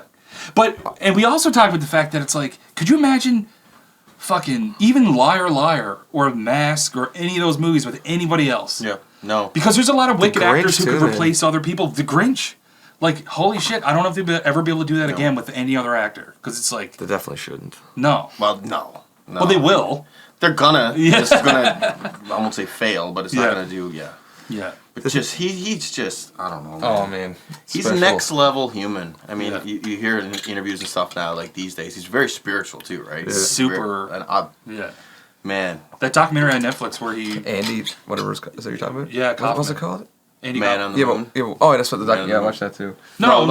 Man on the Moon was the movie. Oh yeah, made about Andy Kaufman. Yeah, there was a Netflix documentary about him in that role. How he couldn't break character. I never did see that. He went bananas, man. He was like fighting. So the documentary's about Jim Carrey. It's about Jim Carrey acting behind the scenes, acting like on the set of that movie, and everybody. But he couldn't break character or something. He couldn't, and like they would something weird. I don't know. It was so bizarre. Like, well, he's like method acting. Yes. He's like next level method actor. Exactly. Like just you own the role. You know the what's his name? Heath Ledger. You know that's kind of how he got kind of spun out with the Joker role and stuff like that. That's what they say or whatever. Yeah. But of course he was a method actor too, right? You have to get into that person's persona or that, But I think with like acting, man, like I always kind of chalked acting up as being like you're just pretending to be somebody else. Yeah. The older I get, the more I'm like, holy shit, no, like you try to think about doing that shit? Have you ever done it? No, never. Oh my god. You should. Based on what? Just sing all your dialogue. Just like Elvis. You look like you can pretend to be shit. Lemonade. That cool, refreshing drink. Yeah. You guys were talking about Delirious too last time. Was that... Did you guys talk about Delirious on here? Did we? I don't know if we talked about it on here. Oh, no, I did do... I watched both of them yesterday, was it? Yeah. Dude, Delirious is on Netflix. How the fuck? That's the best thing ever. In 2020, again, another one that I know beginning to end. Yeah. But he literally opens with the most offensive shit. I don't get it with that at all. It's the most ridiculous shit anyone's ever said on a stage. Like, but how sensitive culture is these days. You can't say anything, that's like remotely offensive. Holy shit, the stuff that he pulls off in that. How the hell is that on Netflix? But I think there's a silent majority that just find that shit hilarious and are able to make the separation. So I mean, I almost don't even want to acknowledge that I laughed at anything that happened. No, but I'm laughing right now thinking with some of the shit that he said. Oh, right? Man. It's the most... Hey, boy. Yeah, right? You slow down. Yeah, like you can't... No, exactly. You can't do that now. No, exactly. But it's when all these other shows got canceled or have to have these like disclaimers about like this might be. I'm sure there's probably a disclaimer. Like, jeez, don't watch this. You're gonna get. Yeah, if you've never seen this before, don't fucking start now. Yeah, exactly. But it's like I think a big part of that is like the fact that Eddie Murphy's gone on to do like the family movie shit. He is, yeah. And people are just like, well, that was just him being young and fucking stupid, but also brilliant. He was a brilliant fucking stand-up man. Isn't it just like he just said, yeah, that's enough of that. Yeah, just like didn't do it anymore. I know. Did you see his Comedians in Cars Getting Coffee? I think I saw them all, but I can't remember now. He had his, and it's weird because he's a funny dude, but it's just not like you expect to see that person, and it's just you don't get it. I think the funniest one I watched, what's the guy who played Super Dave? Oh, Dave. But the second, but what's his actual name? I can't remember. I don't know. He had the gravelly voice. Yeah, but the second episode where Jerry told him he was going to give him that car if he did a good episode or something. You know what I'm talking about? Did you watch it? I know who the actor is, but I can't remember the... He's a tall dude, right? Yes. He passed away a while ago. Yes, he did, yeah. I can't remember his name. That's not his name? Super Dave Osborne? Super Dave Osborne. That's the Because he's on the show with Larry David. Yeah. Curb Your Enthusiasm. Right, yeah. He's on that show too? Yeah. But he's got the super, like his voice is so... Yeah, exactly. Yeah. But he... that show was hilarious too. Yeah. Comedians in Cars, yeah. That's what I thought you were talking about Curb. That's hilarious. I haven't watched a lot of that, but that's hilarious. What I love about Larry David is you can see where a lot of that shit from Seinfeld came from, where like they find themselves in the most awkward fucking situation ever. Yeah. And then it just gets more awkward, and you're like, don't say that. Yeah. Fuck, he said it. If I'm in a certain mood, I can't watch it. He just irritates me so much. Second-hand embarrassment. Fucking idiot. Like, you idiot. Yeah. Making you feel awkward, man. One of the masters of making the viewer feel awkward is Steve Carell in The Office. Oh, Jesus! You're actually like, don't. He's the king cringe. He's king of cringe. But like the fact that like that was a lot of just hit record and see what Steve does. Like watch like a bunch of was that was too? A lot of that was just him, man. And it feels like it. The way he's got like the dumb thing mastered, and he'll say something fucking so stupid, and then just give the camera a glance. But that's out of like his confidence that he thinks that what he's saying, like his role as that fucking person is like. That's like some really intelligent shit that he just said, right? Like but then everybody else is looking at the camera for a different reason. Like, what the fuck did he just say? He's another actor that can sell anything too, man. I thought maybe earlier in his career he was going to be typecast as that guy. Yes. But he really isn't, man. He's done a lot of movies since where it's like, man, that dude can act. Yeah. What I get it? You know. Sorry, I cut you off big time. What? This is what we do. I thought. What I got a kick out of one time on The Office was how there was a scene where they were in a stadium and Steve Carell comes out like skating like crazy and makes the big stop. I was like, man, that guy definitely played hockey. Yes. And I looked up and he has like an elite prospects page or some kind of like he actually got a hockey. Really? Like Steve Carell. I don't know if it was made afterwards, Really? but he did actually play. I think he was a goalie though. Or do I have that wrong? You have to double check this, but he actually had like some sort of like a. He didn't play like pro, I don't think, but like he went far in hockey. Definitely, yeah. Well, in that scene, they're just standing there behind the boards, and all of a sudden he just doesn't he flatten Toby? Yeah, he does. Yeah, yeah. But he can skate, man, like big time. Yeah. Yeah, but I saw a movie with him recently. Something Boy, Wonder Boy. I know what you're talking about. It's Netflix. Wonder Boy. I think so. Yeah, and his son is a recovering addict or something. He plays the overprotective dad. And holy shit, man, does he ever sell it? Like, I don't think I saw that. In order to be that fucking funny, you almost need to be just well-rounded. He's a genius, man. It's like Jesus Christ, man. His ability to make you feel uncomfortable is like my favorite fucking thing. But if he can do that, he's tapping into something within us, right? Yeah. You know, within the viewer. He's been able to tap into know that we are going to feel that way, so we can really pounce on it. Yeah, you know, exactly. It's hard to be that aware of how you're making other people or you're being perceived. Like that's tough. Like and own it. Yeah, that's what I mean. Yeah. Well, you're also following the dialogue, telling a story the whole time, but then you're also this giant dick. Yeah, and it's like, that's your role. That's who you are. First and foremost, giant dick. Exactly. Yeah. But you also hear, like, I've heard that, like, he's like the most sensible, chill family man. Comes in super nice to everyone, doesn't even joke around, will like have a laugh, but like, and then as soon as they hit record, he's just saying like racist shit. But what I love about his racism, again another soundbite, is he has no idea. It's just pure ignorance. Yeah, it's straight up ignorance. Straight up has no fucking idea, like even why it's bad. Yeah, exactly. He has no idea. So stupid. Yeah. So it's like innocent in a way. Yeah. But anyway. Yeah, he's another guy that like you think about people like I think about the show Comedians in Cars Getting Coffee. He's someone I'd like to have a coffee with. Oh my god! I'd love to just sit and talk to that guy. Yeah, I feel like no matter in whatever situation, he could just have a good conversation. Yeah, it's weird to see something like that. A character that freaked me out, and another person I thought of just now was the guy who plays Buddy and Buddy. What's his name? And the other fellers. What's his name? Blackmore. Kevin Blackmore. I watched an interview with him one time. And I was just like, "There's no way this is the same human." Man, like super like. Dude, like there was a time they used to come down to my store when I did sound for them at Arts Culture Center. They did a show and I actually walked out. They got me to like go out on stage and introduce their DVD and really be like their hype guy. Yeah. So like then like for a period of time over spending 3 or 4 years, they come through for tours. They come down to my store and he would come down and he'd walk in. He would just be like real serious, down to earth. But it just goes to show like he can just pull that out, man. That character just comes out of nowhere, but he's such an intelligent fucking dude. At the core of who he is, he knows. He's so articulate. I think you gotta be. But you need to be articulate to be that stupid, and you know, like to be able to channel that. Like some people are honestly like that. Yeah, we played. I got a story about him actually. We played at the Salmon Festival a few years ago with Cabbages and.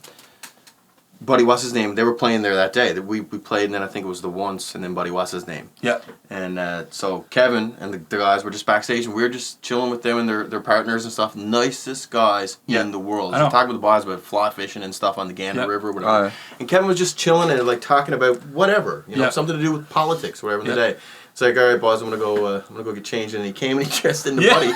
And as soon as he came out of his trailer, he's Buddy. Yes, exactly. He ran across. He ran in front of everyone. And I kind of like had to move out of the way. He ran by me and he picked up a big garbage bag that was blown across the parking lot.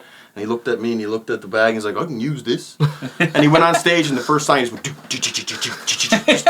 run up on stage and started using the garbage bag as his first prop. Yeah. That he found blowing across the parking lot, right? But there's amazing. But some of these people just switch like modes like that. He just looks different. Harry from Dumb and Dumber, the other guy. Yep. He used to say like before, because he's like a pretty sensible dude. Like he did a pretty serious role recently. He's like a fucking brilliant actor.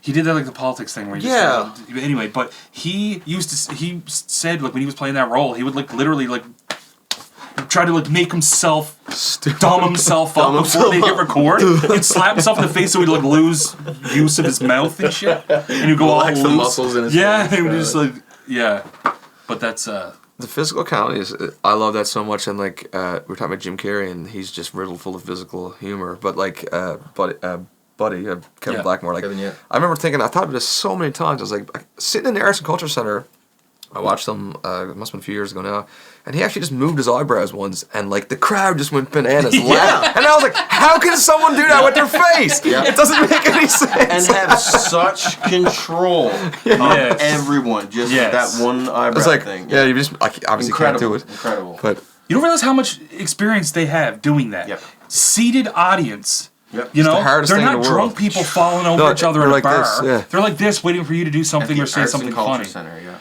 Dude, like I played you played Arts and Culture Center. I haven't done the Arts and Culture Center, no. Really? I've never done it, no. How is that even possible? But anyway, it's just a weird environment. You play for seated audiences. Well, I was going to bring up house concerts now, just because we were talking about seated. That's even more. That's kind of where I was going with it. Just like that was a completely different environment. Oh man, something. Listen, man, I played a lot of gigs, like I don't even know how many, and then like the minute you get. And I can do it now, and I'm pretty comfortable with it now. Like, it doesn't really bother me too much. Like, if I had to play a song, like, here now, like, I would, and it wouldn't freak me out too much. But, like, transitioning from, like, playing in bars and, like, drinking a few beer, and everybody is half in the bag, and, like, next thing you know, you're literally in someone's house with an acoustic guitar, and there's, like, 12 people, and they're all, like, we came to listen to you. And you're like, I gotta say stuff now and shit. You feel like more of a specimen being studied. You know? Than like but that requires a confidence that, like, because like my go-to is when I get uncomfortable like that, I'll just feel like I have to be a goofball and just say, you know what I mean? But it's probably a good thing. Like, it is, but it almost takes away from, you know, like, if people go to see you, they have this, people who don't know you personally, have all they see of you is you as a musician. Mm-hmm. So, like, for them to be able to go and sit down and then see that you're still that guy, you're still that musician, you're not just, like, some fucking goofball who just, like, you know, just doesn't really take it seriously. That's people like that. People appreciate it more than we know, right? Yeah. I think so, too. Yeah. Totally.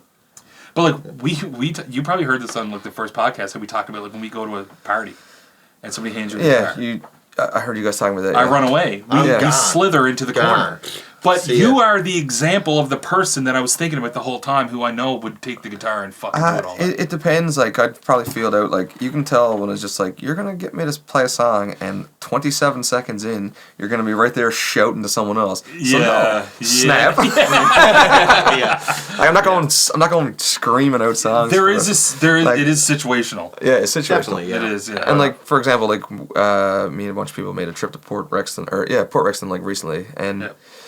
And it was like a bunch of musicians, like Mallory Johnson was there, and Nick Earl and Brad and all the boys, whatever. Yeah. And so we're like, I get so jealous whenever I see those pictures. You should have came. Maybe we didn't invite you because we're a bunch of dicks like that. I'm a dick too. That's probably why I didn't get invited. That's why. No, we're just sitting around like playing for hours because like it's just fun and like everybody's like. You're also sharing space. Yeah.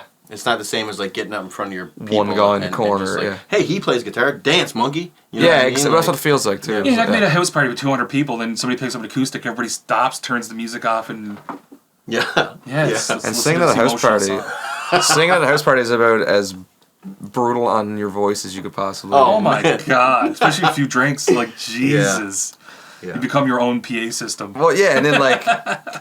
Depending on who's playing too, like they might be strumming hard, and like and you're just trying to sing over that, and like it's just oh man, it's hard on the voice. Yeah, but that's one thing. Like that I've learned just from trying to sing. And you're singing more now, like you're writing your shit, so you're planning on being a front man, sometimes, as it were. Yeah, maybe. But Giver. just the vocal fucking control that you have pisses me off. Yeah, it irritates me. Because even when we're here rehearsing for like that stuff, I'm just like, perfect mic control. The volume is set. It never has to get turned down. Well, it should always be turned up, but it never is because speakers are shit. But like, I don't know where the fuck that came from because I just learned. I don't know, man. I just learned. I don't know. I just practice. Yeah, I just play. But just I can sing. tell it's like there's a mathematical fucking equation going on in your head when you're singing. I can tell like there's something going on in there. Pythagorean's theorem. That's the secret. Yeah, that's what it is. That's the whole thing. No, I'm gonna get the right angle and no, but anyway. Yeah, X equals G minor. Yeah. But I can tell that just like there's something going on in your head that does not go on in mine when I'm singing. Because I'm just trying to get it out. I think one thing I see or hear a lot of people do maybe, or a combination of both, is like the minute they have to push a note to sing higher, and this is not something anyone taught me. This is just me. Like a lot of times people push more volume. Yes. When louder doesn't mean you're going to be able to go higher. Yeah. Yes, it's exactly. like you almost some ways need to go the opposite way. You need to have a built-in compressor. Yeah, I don't know. It was just, I guess, just from doing You've done it so much too, right? Yeah. You got such a good natural feel for it, right? Yeah, I guess just from it's like anything. It was like me looking at you playing guitar, going, What the fuck? There's some kind of a math thing going on there. Yeah, like it's the same. No math going on there. I'm just drooling. Like this is just repetition and not having a life. But again, repetition. I guess that's the whole thing, right? Yeah. Yeah. It's practice. Yeah. I mean, like, I remember. My voice people asking about when we were playing some shows. People were like, man, like, we're getting a new band, and they go like, what advice would you have to give them? Not that the people are looking at me for advice, but like, what should we do? And I'm just like, practice. Yeah. With anything, just practice. Play your instrument. Practice together as a band. Yeah. Practice. One thing I realized was the practice thing. Yes, of course. But then the second I played live for the first time, everything was 600 BPM, way too fast. Oh yeah. Just nervous. Vibrato was garbage. Everything was shit. I remember I played in the Kiwanis Music Festival. And the adjudicator was just like, man, you gotta calm the fuck down. It's like, right? It was like, you win, but you gotta calm down. Yeah. You win, but. No, it's not even close, but you gotta chill the fuck out. He was like, no, he straight up just said, you gotta quell your nerves, because that's like a huge part of it. And being able to like fucking calm down, because like I think of it like when you guys are playing a lot of your more chill tunes. Yeah. And you're coming just out of like a super heavy duty rock tune. Just being able to put yourself in that headspace and say, regardless of what this fucking crowd is doing. There's a couple things I can say about all that, and just from like watching other people too, like even solo acoustic gigs, even if they're cover gigs, like, and sometimes the cover world is such a stretch from the reality of what music actually is. Like let's face that. I mean, but like just overplaying, strumming too hard, and singing too because you feel like you gotta do something extra. Yeah. You always, but it's like you're amplified. Yeah. Yes. Play sensible and turn your shit up. Exactly. Yeah. But that takes a lot of fucking practice. I guess man. Discipline, maybe. Yeah, definitely discipline. Yeah. Well, feel and nuance is that thing. Well, it's like how do you even measure that, and where do you get it? Think with martial arts. That's the whole thing. Yeah. It's just like repetition. You want to punch somebody in the fucking head. Yeah. But you also need to. If you do that, you're gonna beat yourself out. And then you're going to get your ass kicked. Yeah. So it's like, Yeah. Yeah. Not that I've ever... Dude, I tried jujitsu once with my brother. And I lit on my back. I'm like a beetle on my back. Like as soon as I get on my back, I'm like, oh no! I can't do anything. I get all disoriented. Like I can't get on rides at Thomas Amusements. I can't... I just need to have my 2 feet on the ground. I just don't That's the like only those time. rides, man. I love roller coasters. Do you? I don't mind roller. Big dirty like ones? the biggest dirty. I like big roller coasters. Oh yeah. I was on the Kumba. I want to cry. The Kumba in Busch Gardens in Florida, whatever. It's like the second largest or second fastest one like in the world. Love that. But you put me on one of those little fucking Thomas the Tilt-A-Whirl or whatever. That thing that just spins around. Everything just goes in circles. Yeah, man. Like I don't know, man, because the only one I could ever get on was the tip top, the one where you got the wheel where you can control how much you spin. Then all you do, you're going so fast, you're just trying to spin the wheel, but you're stuck on the thing. But I'm not. I'm trying to keep the shit straight. Oh, I can only deal with one rotation, right? That's what I mean. Everything is either just a circle or doing circles inside the circle. Yes, exactly. No thanks. Whereas like a roller coaster is actually like, you know. I like roller coasters. But I guess if you couldn't go around in circles. There's one in Canada's Wonderland. It's like one of the oldest ones ever, but it's like a big wooden one. I was on that one too. Are you? It's so. But it's like fuck it. What's gonna let go? I stood next to it because like I went to Canada's Wonderland with a bunch of people. I paid to get in, and I rode the swans. That's all I did. Jesus but I just watched it.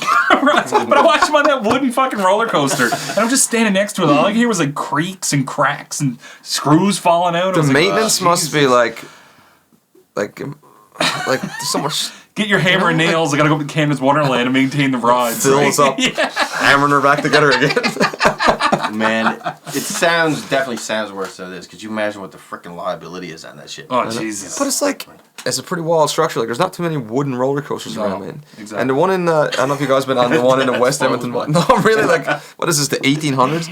The one in the West Edmonton Mall, I actually posted a picture yesterday of me and my dad was on it.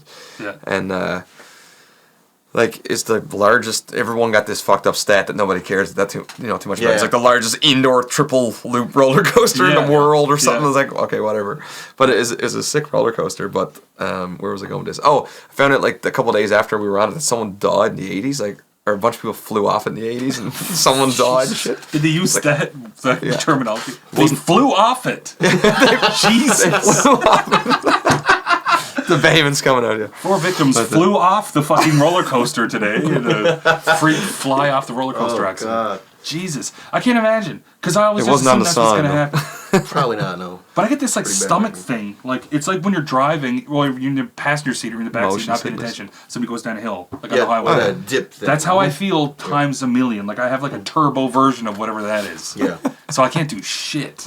I love roller coasters, man. Yeah, I'm there for the cotton candy. Again, I just don't like those small rides, man. Those little sick. They're just little sick machines, man. Yeah. That's all Where did Thomas Amusements come? I guess came to Lewisport for you guys. Or oh yeah. What is Grand Falls. Yeah, so you used to come to Harbour Grace for us, and then like when you became teenagers, everybody just got on this school bus and went across, and just hid away in the woods, drank, and got on rides and threw up. Oh my god! Why would you do that? I don't know. I only did that once when I was a teenager, but well, when you're a teenager, that's when you drink and then you do things. You do stuff, yeah. Ooh, we're bad. I didn't drink till I was 20. No, I was 18. I was 15. First time I drank. 15? Yeah. I got Jesus. caught. I got in trouble. Yeah, pretty good. The first time? No, I was at it for a bit. I got brave. I got caught. You got caught when you were 15? Yeah, I think I saw it. Yeah, I didn't get too far out. I think that's when I got caught was when I was 15. Jesus, what kind of upbringings did you have? I was around the bay, you just like there'd be obviously one guy who's hanging out with people way too young, and you'd be like, "Hey man, can you get us some beer?"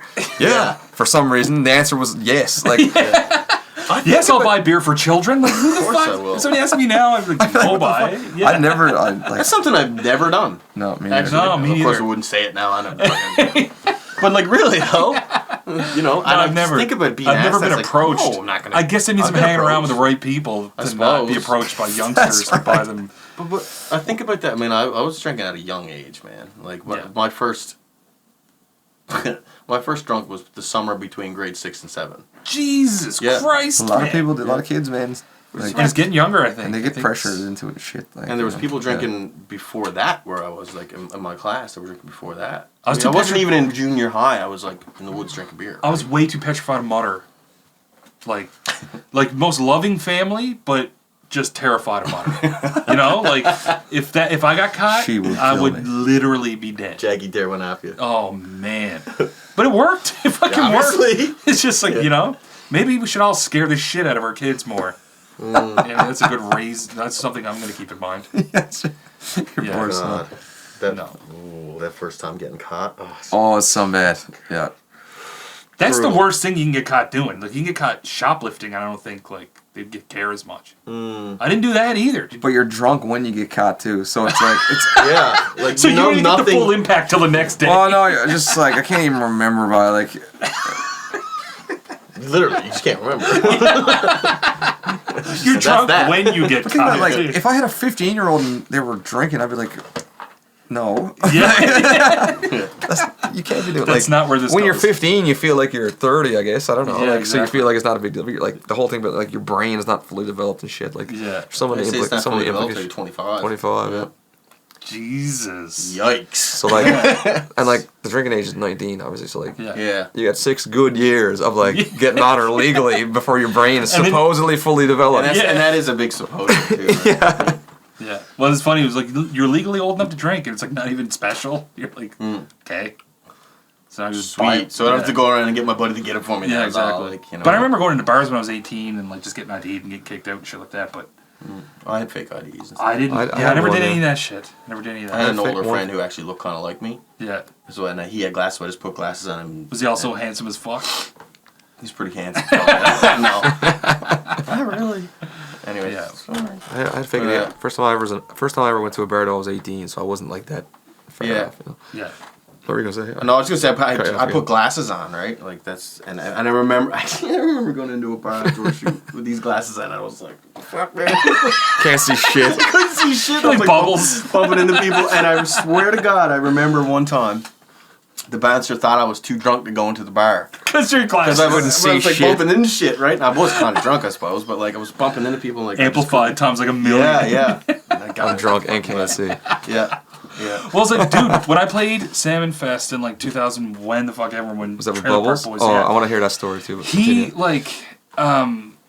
Mike hated wearing those glasses because they, in order for it to have that like reverse effect. Where his eyeballs look huge. He can't see shit. He can't see fuck all. Of course so I remember he would like get ready to go. Of course he can. Of course I never really thought about it, but obviously yes. But he would pull them on and they'd like strap on his head, and he would start walking up the steps like behind the stage to go up, and he'd be like fall. Well, I guess he was kind of used to it, but he had to hold on to like figure out where the fuck he was going. And it's like that's your whole persona. That's who you are. You have to put those fucking glasses on anytime you do anything. Yeah. Like Jesus Christ. That's rough. Can you please tell the story about how you were playing with Bubbles at Salmon Fest and you kept trying to play a solo, I think, and finally he was just like, anyway, you told the story. So it started as it was Guitar Idol 2008 or 9 or something. I went to England, did that, came back, and then the town council wanted to get me involved with Salmon Fest just to get up between 2 acts and play my guitar and do whatever. Yep. So I get there, the boys are there already. They're doing their like between shows thing, like they were hosting, right? Hosting. Yeah. So. Mike looks at the itinerary and was just like, Chris Wiener, Guitar Idol. He was like, I guess he just wanted to get me involved because they had just done a tour with Guns N' Roses where Bubbles was going around with them talking shit between their like sets or whatever. Yeah. He would go around, I don't know, he was friends with people in the band or whatever, but you can go look up stuff where like Bubbles on stage with Guns N' Roses. This is before like Slash and everybody got back and all that kind of stuff. Oh, but okay. So their whole thing for me was let's get me involved. They wanted to get me involved, but they needed some kind of like persona to make me look like I hadn't already played that day. So Ricky decides to go in their trailer and he took a giant bag of oatmeal and dumped it all out, put it on my fucking head, and then found duct tape and taped it all through my beard. He was like, "You're oatmeal head." Like Buckethead, like the guitar player for Guns N' Roses at the time. Yeah. So they're like, we're going to put you out in the audience and we're going to come up with this like, the skit that we're going to do is that we're having a guitar contest. We're going to pull up 3 random people. You're going to be one of them. You're going to win, and then you're going to play Liquor and Whores with Bubbles. That's what the winner would win. So they pulled up 3 random people, and I remember like going up through the crowd, and I was trying to get closer to the front, and people were like, "Get the fuck out of here, man! What are you doing?" I almost got like punched in the face like 4 times. But like, no, I'm in the thing. I'm going to do the thing. Yeah. And they then didn't believe you, nobody believed me. Nobody fucking believed me. So then I was just like, anyway, I was gonna go around the stage and walk around. I guess they all thought that was hilarious at that point. But they got 2 people up in the audience, and they were actually really good guitar players. Like randomly, he was like, "I'm with the 3 best fucking shredders in Newfoundland on this fucking stage right now." And then like so, 2 of the boys got up. They were great, and then I got on stage, won the contest, and then we played Liquor and Whores. But there was no monitor mix. I couldn't hear anything of what he was singing. See how it all comes around. I knew the melody. Yeah, full circle. Doesn't matter where you are. Couldn't hear shit. Yeah, I couldn't hear a goddamn thing. But it Trailer Park Boys gig. Stage time still shit. Still can't hear shit. Well, they hooked me up to like just some random, must have been Blue Rodeos, Marshall, like JCM, whatever, on blast. I just turned up the gain and everything. I was like, no pedals running. So then I just cranked it up. He started singing. And I knew the melody of Liquor and Whores. Like, who doesn't? So I could just kind of hear what he was. And every now and then he would just look back at me. But I guess he was just looking at me to see if I was ready to go. And I couldn't really hear if he was being like, fucking play. So every time he'd finish a phrase, I'd go launch into a guitar solo. I'd go like, and he's like, shut up. And I was like, fuck, okay. Liquor and horse. And then, so I did that like 3 or 4 times. And finally he's just like, shut the fuck up, you're fucking me up. Like, you're fucking me up. And I was like, oh God. Bubbles? He stopped playing and just looked at me. He was like, you're fucking me up. And I was like, oh Jesus, okay. I didn't know this Then he happened, started playing again, and then I started doing it again. He was like, for fuck's sakes. And then, so he got through another verse, and he looked at me, he's like, all right, for fuck's sakes, let her rip. That's the best thing ever.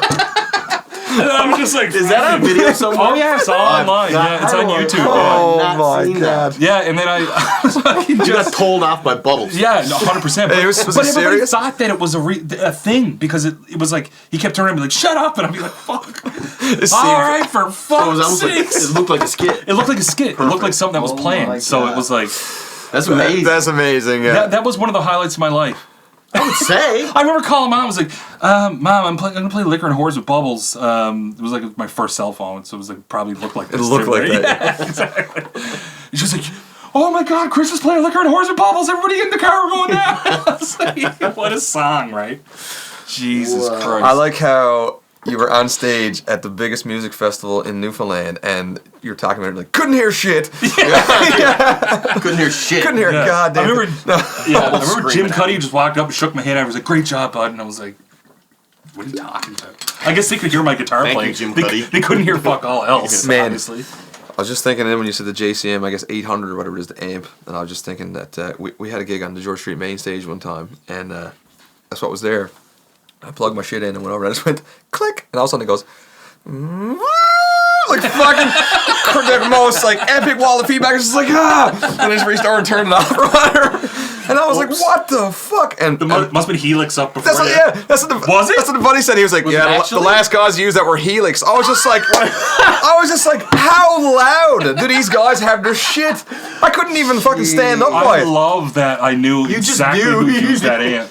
That's Because they're incredible. like renowned for being stupid Man, loud. like we actually try to keep the stage volume like as low as possible within reason. Helix really And Let right. front of house do their thing. Like, don't fuck them. boys, like the amp was on like 10 million. Yeah. you don't. Yeah. Like you couldn't. There was no way you could actually play the guitar. No, exactly. Like You're just the quelling minute you reverb, weren't not holding it like a fucking child, feedback. it was Yeah. just going. Like, I always palm mute the shit out of everything that he plays. Yeah. Did you? Back to Bubbles. Yeah. Did you talk to him much, man? Yeah, a little bit. Yeah. Like, yeah. How did you find him? I was talking to he's real fucking Good, down to earth, man. smart Super dude, smart, super, kind of yeah. like we're talking about Yeah. the Kevin thing, right? He's just like I super. have a friend who's a good friend. I've never like met him, Yeah. but I got a friend who's good friends with him. Rob Wells told me, Ricky told me Yeah. that he's got family from Lewisport. Really? Yeah. So Wells. Wells, yeah. Oh, that makes sense. Yeah. Yeah. So he said he's been here a bunch of times and been around there, but I met Ricky and Julian at an airport, and Rob Wells, yeah. He was, I don't know, like, he was dressed like Ricky in the airport. It was weird. He had that stupid shirt with the dragons. they might have been filming the something. dragon. They must have But been he was filming. in line. Like, he was just, and I'm Getting like, on a plane? yes, man. Like, it was a baggage thing or something. And One of the but best he was- characters ever. Ever. I know. Time, yeah. Ever. Yeah. But he was, I was like, is that just, and it was early days of the show, and I was like, is that really what he's like? You know, Yeah. his hair was the same. He was dressed like Ricky. That's in amazing. the airport with the bag. I love that. I Like, wish all actors did that. yeah, it was incredible. And I met him, No spoke with him privacy. for a second, but he didn't speak like Ricky. No. But he was dressed like Ricky. Yeah, I'm like, I'm exactly. so But they've done confused. so much since then. You can So kind of get a feel confused. for like who they are as people. But Yeah. like when I was talking, when I found out that I was doing that gig that night, playing Liquor and Whores, Mm. it was after I'd already played, and I was in drinking mode then, right? Oh, yeah. Salmon Fest, right? Yeah. So I'd crushed like a full like box of beer, Mm. and then they were like, "Do you want to play Liquor and Whores?" I was like, "Oh God, I got to sober up." So I went in my trailer and just found like a bunch of sandwich like bread that weren't made into sandwiches yet, and just started eating bread. And then Chugged the John loaf. Paul Tremblay or whatever, Yeah. Julian was just like, "You fucking scurvy or what?"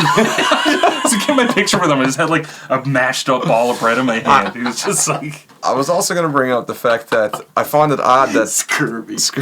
I find it odd that the Trailer Park Boys had oatmeal on their rider. yeah, Like, right. what? But it was. What do you want? Why is oatmeal and raisins? Yeah. I feel like it's we're gonna get a bunch of groceries and throw it in the trailer for the buys. Yeah.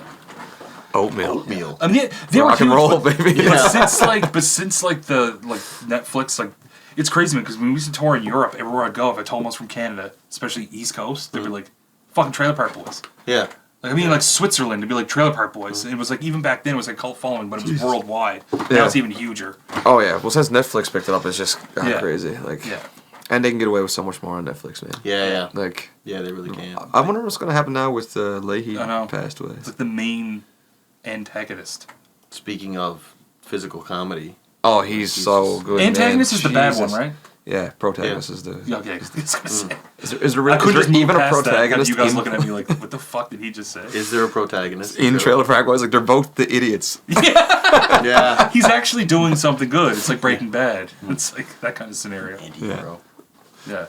I mean, Bubbles. It's hard not to say Bubbles is the protagonist. No, I know. You don't use those types of words when you're talking. No, yeah, exactly. Man, I'm not gonna do a God. literary analysis of Trailer Park Boys here now. It's one of my favorite things ever. Trailer Park Boys. I watched it all a bunch of times. The Rickyisms, man. It's The just Ricky- like, just I so literally good. can never say. There's like, certain things. water under the bridge is water under the fridge. Yeah. And like, so many worst case scenario. I literally can't even say scenario. No, but that's so big. That's big. That's like there's people saying that don't even understand where it came from. No, exactly. And getting two birds stoned at once. Yes. Yeah, get two birds stoned at once. Dude, yeah. I tried Worst case Ontario. I tried to use that actual phrase a little while ago, and I couldn't. I fucked Couldn't it up remember and what said it was. two birds stoned at once. It's like two birds, the rock, and the It's kind of stone. like, I was like, it's kind of like when I was talking about. I knew the Weird Al lyrics Yeah. more than the Yes. original songs. I'm afraid Yeah. I'm gonna sing Yeah. the Weird Al lyrics on stage. White and nerdy. That becomes a part of our language, like of just ascribe to what we say. Yeah. Amazing. Yeah. So, Two birds stoned at probably once. wrap it up or what? Sure. What? Yeah, cool. We got a shitload of Talked time here. about a bunch of shit. It was Yeah. good. Well, we can definitely do another one at some point. Oh, Because we definitely. can keep going. I'm a fan. Yeah, we're sitting down. We're gonna say, let's write down what do you want to talk about. Then it's like, why would we even do that? Let's just talk. Shoot the shit. No, like I was People saying, seem to like the conversations, man. Yeah, like I was saying, man, I watched before I came on here. I watched the first two, and no, I love it. What you guys did. I had a good laugh out of a bunch of it. It was good, and I'm the first guest, so You are the thanks, first. Thanks, boys. Yeah, right. Thanks, Mr. Breaking her fucking in. Rodgers. Rodgers. We're gonna play the We're definitely getting the music. yeah, the music's Man, gonna I play wear you that out. sweater all the time in my house because it's the best sweater ever for some reason. But like, Yeah. I can't wear it in public because Yeah. it's gonna be like, what are you doing? Yeah, it's like it's not funny anymore. No, yeah, it's good for Halloween, and then like that's okay. And around the house. Yeah. All right. Right on. Thanks, y'all. I was so awkward when I stood up just then.